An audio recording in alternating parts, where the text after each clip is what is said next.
కేంద్ర ప్రభుత్వం అమలు చేస్తున్న పథకాలకు సంబంధించి నిధుల ఖర్చుపై ఎంపీ చామల కిరణ్ కుమార్ రెడ్డి యాదాద్రి భువనగిరి జిల్లా కలెక్టరేట్లో రివ్యూ నిర్వహించారు.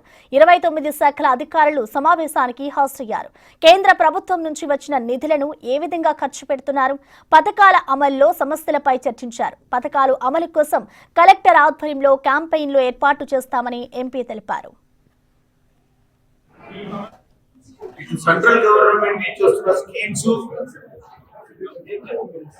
వాటి ఇంప్లిమెంటేషన్స్, వాటిలో జరుగుతున్నటువంటి కార్యక్రమాల మీద ఒక అవగాహన తీసుకోవడం జరిగింది. ఎందుకంటే ఈ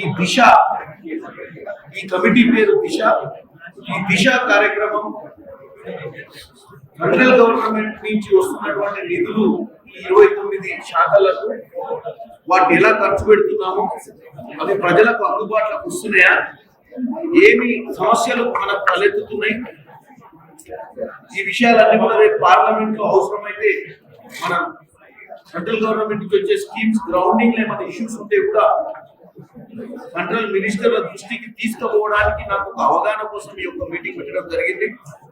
ఎందుకంటే మనకు అవగాహన ఉంటేనే ఆ సబ్జెక్ట్ మీద మాట్లాడటానికి, ఆ సబ్జెక్ట్ మీద ప్రశ్నలు లేవనెత్తడానికి అవకాశం ఉంటుంది. కాబట్టి ఇది ప్రతి 3 నెలలకు ఒకసారి పెట్టాల్సినటువంటి మీటింగ్. ఇది సంవత్సరానికి 4 క్వార్టర్లకు 4 మీటింగ్లు పెట్టుకుంటే ప్రతి క్వార్టర్ లో మనకి ఏం డెవలప్మెంట్ జరుగుతుందని కూడా తెలుస్తుంది.